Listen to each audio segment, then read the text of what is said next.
E aí Jesus fala assim, olha, o Pai que está no secreto, que vê no secreto, aliás, ele te recompensará. O seu Pai que te vê no secreto, te recompensará. Aleluia. Quem tem intimidade com Deus, não se envergonha dele. Pelo contrário, essa pessoa se humilha na presença do Senhor, e a Bíblia diz que os humilhados serão exaltados. Quem tem intimidade com Deus não se envergonha, reconhece as suas fraquezas, não tem coragem de se despir emocionalmente. Eu não estou falando de se despir da sua roupa, mas de se despir emocionalmente, de escancarar o coração diante de Deus, reconhecer a nossa incapacidade, as nossas fraquezas, as nossas limitações, reconhecer o nosso pecado. Quem tem intimidade com Deus não se envergonha dele.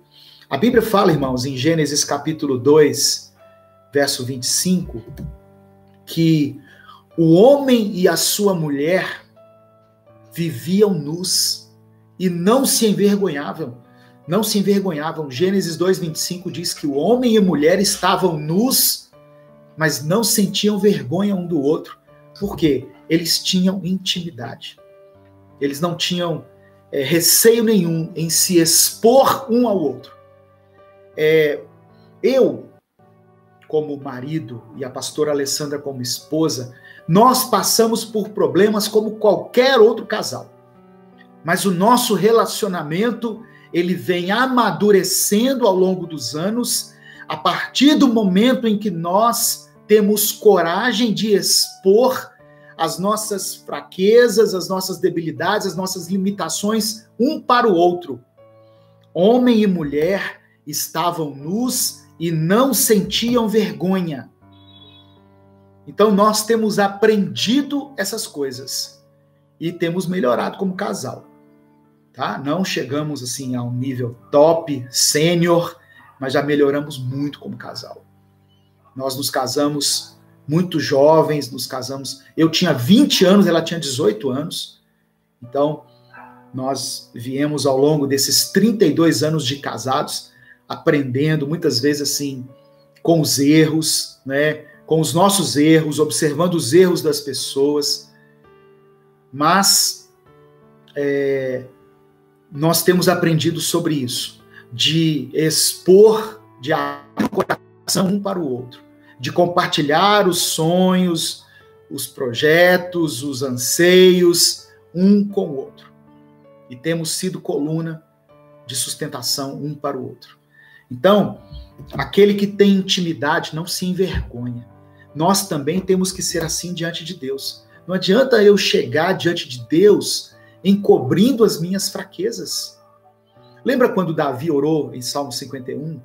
Que ele tinha sido... Deus pegou ele assim, como se fosse no flagrante, no pecado. Davi não chegou tentando justificar, não. Ele chegou falando assim, olha, pequei contra ti somente. Fiz o que era mal perante os teus olhos. O meu pecado está sempre diante de mim. Então Davi não tentou se esconder, não tentou maquiar, não. Ele se despiu diante de Deus e falou, olha, eu sou isso aqui. Isso é fruto, sabe de quê? De intimidade. Glória a Deus. Então no Éden havia uma intimidade entre o homem e Deus. A Bíblia fala que o homem se relacionava com Deus. Mas também havia uma intimidade entre Adão e Eva.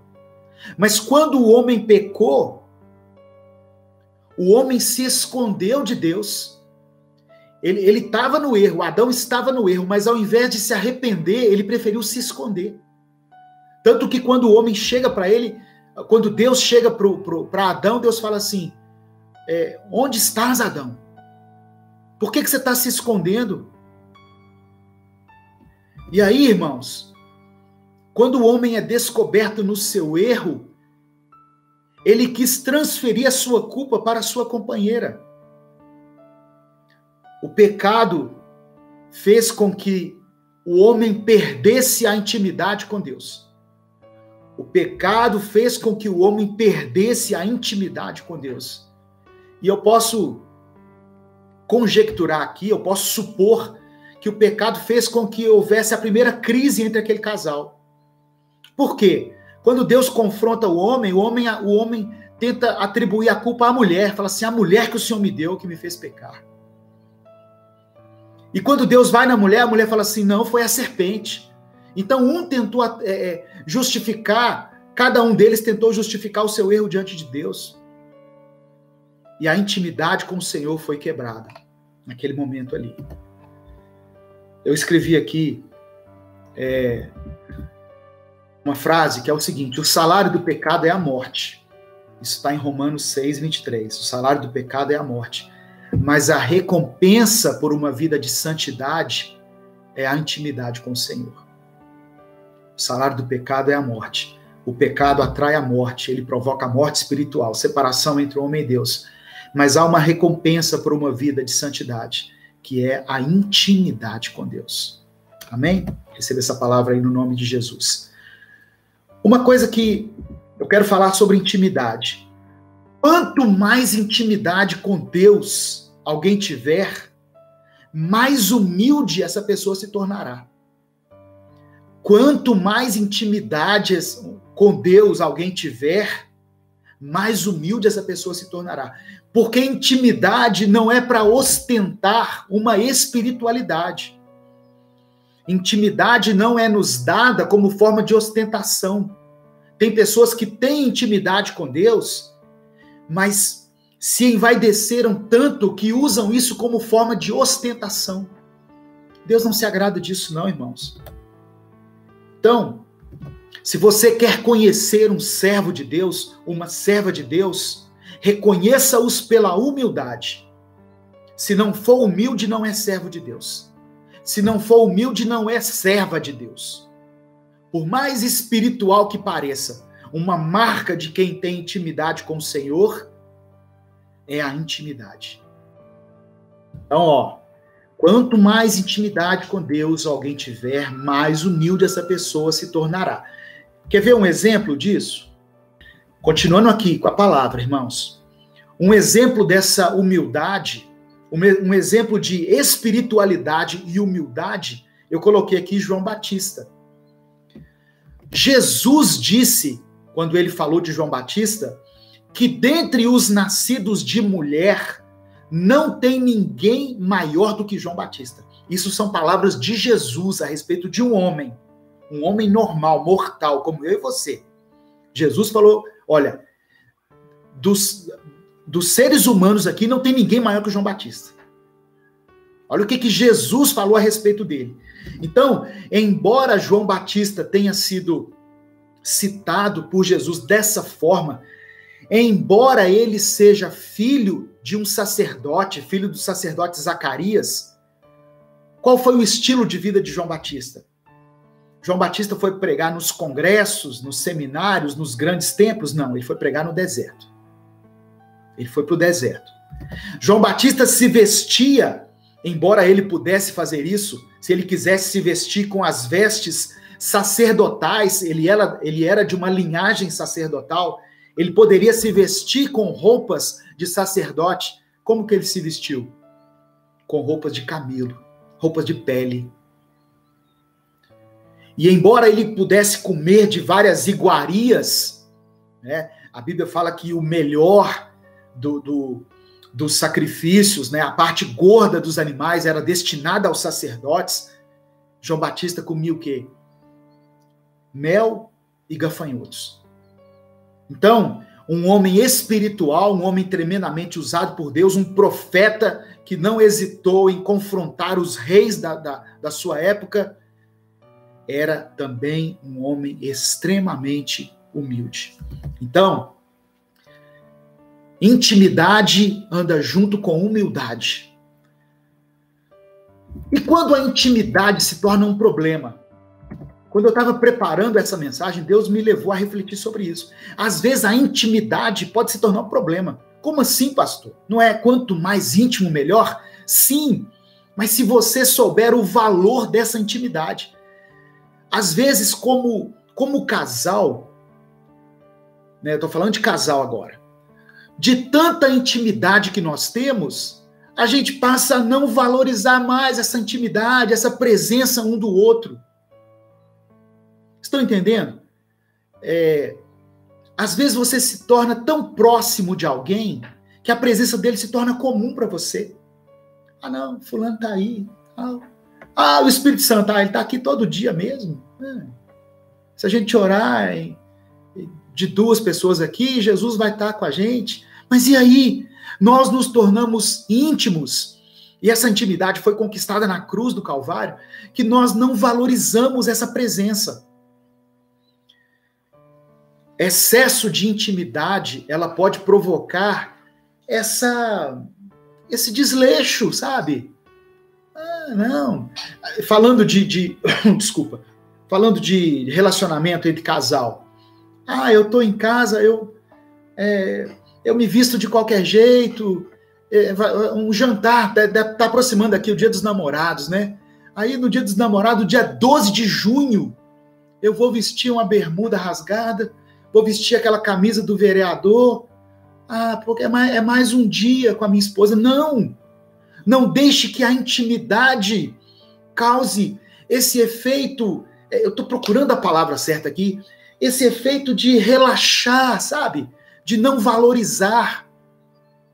Então a intimidade, ela precisa levar você à convicção também de quão preciosa é a presença da outra pessoa, no caso aqui de Deus. Nós não podemos nos acostumar, banalizar a presença de Deus, ou a presença de quem nós amamos. Eu tive, durante esses dias, esse final de semana, eu tive a visita da minha filha. Tinha mais de 6 meses que eu não via a minha filha. Ela veio por ocasião do aniversário dela, a Gabriela Oliveira. Mais de 6 meses que eu não a via. Então nós fizemos assim, de tudo aqui para ela, do bom e do melhor aqui na minha casa. Eu tenho intimidade, mas eu quero tratar bem, eu quero receber bem, eu quero cuidar, eu quero valorizar cada momento com ela. E assim nós devemos ser com Deus, irmãos.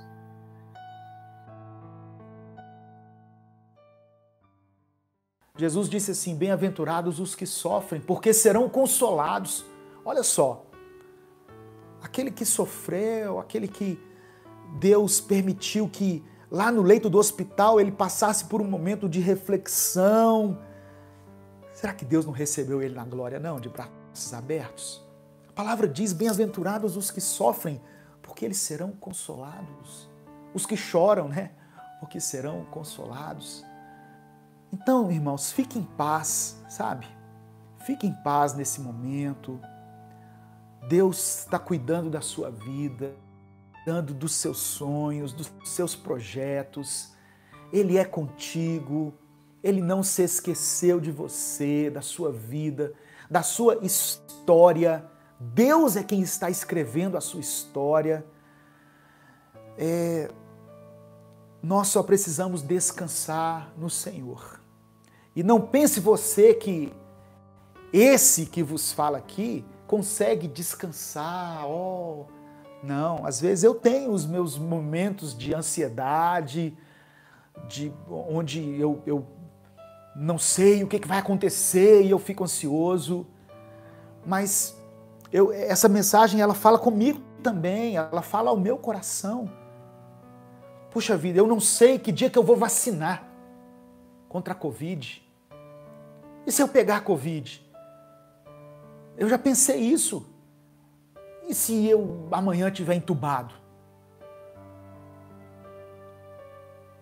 Mas aí eu olho para a palavra de Deus, eu olho para as promessas de Deus e eu consigo receber a paz de Deus no meu coração.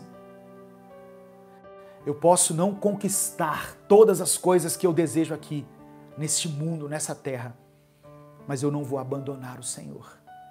Ainda que a figueira não floresça, todavia eu me alegrarei no Deus da minha salvação. Ainda que não haja fruto na vide, ainda que eu olhe para a árvore da minha vida e ela esteja seca, eu me alegrarei no Senhor, Amém, irmãos? Esteja preparado para tudo. Esteja preparado para um casamento feliz, abençoado, para uma família abençoada, próspera. Mas esteja preparado também, talvez, para uma separação, para um divórcio, para a perda de um filho. Meu Deus! Que palavra é essa, pastor? Essa é uma palavra de realidade, irmãos. Porque nós estamos sujeitos a muitas coisas. Só mesmo Deus é quem nos capacita a isso. Amém? Então, receba essa palavra em nome de Jesus. Sua vida está nas mãos de Deus, sua vida está sob o cuidado de Deus. Deus é maravilhoso, Deus cuida de nós. Deixa eu ver aqui o que os irmãos estão comentando aqui. Comente aqui o que você, a sua opinião a respeito disso. Será que nós fomos feitos só para sermos conquistadores nessa terra? Nada vai nos impedir? Será que é isso? É isso mesmo? Que você recebesse essa palavra no seu espírito, no seu coração, e que você estivesse pronto, preparado para que Deus haja na sua vida, e mesmo que Ele demore a agir, ou que Ele não atenda o seu pedido, porque às vezes a nossa vontade não é a vontade de Deus, que você continue firme na presença do Senhor, que você continue fiel a Ele. Amém? Em nome de Jesus. Eu quero orar por você, eu quero pedir a Deus que nos dê entendimento diante dessa palavra. Obrigado, irmã Geralda Goulart, pela contribuição. Que Deus nos dê graça e unção para continuarmos perseverando no meio dessa pandemia, no meio desse tempo tão caótico. Que Deus não tire a alegria do nosso coração. Então, eu quero orar junto com você. Se você estiver aí junto com alguém que você ama, aí no seu lar, na sua casa, onde você estiver, se você puder, dê a mão a essa pessoa. Feche os seus olhos e vamos clamar ao Senhor diante dessa palavra. Pai amado e querido, nós colocamos a nossa vida diante de Ti. Obrigado, Senhor, porque cada passagem bíblica que nós lemos se torna uma fonte de grande ensinamento para nós, assim como foi com a história de Ana, uma mulher que foi transformada no seu interior, que teve o seu ventre curado a partir de uma mudança na concepção daquilo que era o seu sonho. Quando ela deixou de sonhar somente para si mesma e passou a sonhar os sonhos do Senhor. Aí o Senhor a curou, o Senhor deu a ela um filho, que foi o profeta Samuel. Ó Deus, que cada pessoa, Senhor, que for alcançada por essa mensagem, que vier a assistir a esse culto, seja alvo da Tua graça, do Teu favor, do Teu perdão e da Tua misericórdia.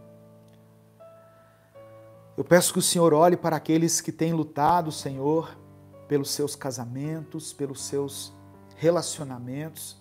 Muitas vezes o sonho que ele tinha de um casamento perfeito, de filhos abençoados, de uma família estruturada, ou de uma carreira profissional bem-sucedida, às vezes esses sonhos viraram pesadelos. O casamento acabou, os filhos saíram da tua presença, a família se desequilibrou, se desestruturou. Aquele curso que ela fez, ou que ele fez, que iria abrir tantas portas, acabou fazendo com que ela terminasse em um emprego bem mais modesto. Eu sei que essa é a realidade de muitas pessoas, mas diante dessa realidade, Senhor, não tire o brilho no olhar desse homem, dessa mulher, desse jovem, dessa moça. Não deixe que eles percam, ó Deus, a graça que deixem de perceber a riqueza que é a vida em si somente. O simples fato de estarmos vivos, de amanhecermos, de termos um café com pão para comer de manhã, de termos um aparelho celular para nos comunicar com os nossos parentes, com nossos amigos que estão distantes. O simples fato de termos uma Bíblia ao nosso alcance. A tua palavra está tão próxima de nós.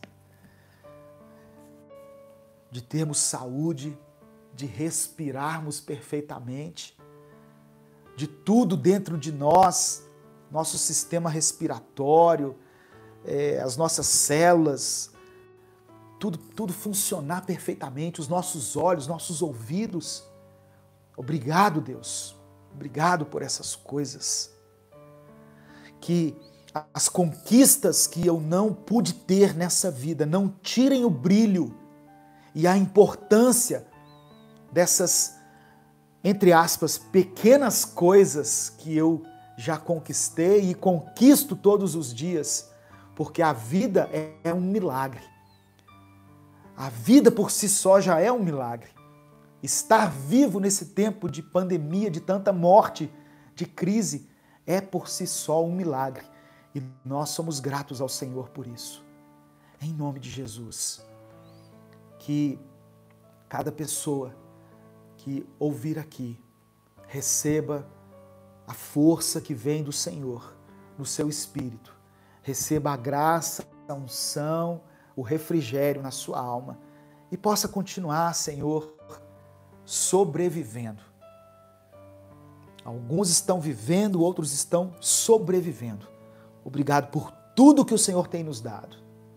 Obrigado se os nossos sonhos forem realizados, mas obrigado também se eles não forem. Obrigado se a videira amanhã amanhecer cheia de uva, mas se ela estiver vazia, eu também glorificarei o teu nome. É o que eu te peço, é o que eu te agradeço, é o que eu oro. Em nome de Jesus. Amém e amém. Que Deus te abençoe, que Deus te dê uma semana próspera, uma semana frutífera, que você consiga cumprir o propósito de Deus na sua vida. Que você seja luz, seja sal, aonde Deus colocou você. E que o Senhor te abençoe e te guarde. O Senhor faça resplandecer sobre ti e o Senhor tenha misericórdia de ti. O Senhor sobre ti estenda a sua face, sobre você, sobre seus filhos, sobre seu cônjuge, sobre a sua casa, seus negócios, a sua família. E o Senhor coloque no seu coração a paz. Uma paz incondicional, que não depende das circunstâncias, mas que, pelo simples fato de abrir os olhos de manhã e olhar para os céus e poder contar com a presença de Deus, faz toda a diferença na sua vida. Amém? Um grande abraço a todos vocês. Obrigado a todos que ficaram até aqui, que compartilharam. Obrigado aos que se tornaram membros do canal, aos que contribuíram. Sabe, irmãos, muitas pessoas têm se achegado a nós, têm feito parte desse ministério e à distância, às vezes, a gente não consegue dar às pessoas, proporcionar às pessoas essa sensação de pertencimento, que é quando você está servindo a Deus numa igreja local. Mas eu peço ao Espírito Santo que testifique no seu coração que você é salvo, que você faz parte de uma igreja, não de uma igreja, de uma instituição aqui na terra, mas de uma igreja que é salva, que vai se encontrar com Jesus nos ares. Amém? Que Deus abençoe a sua vida, em nome de Jesus.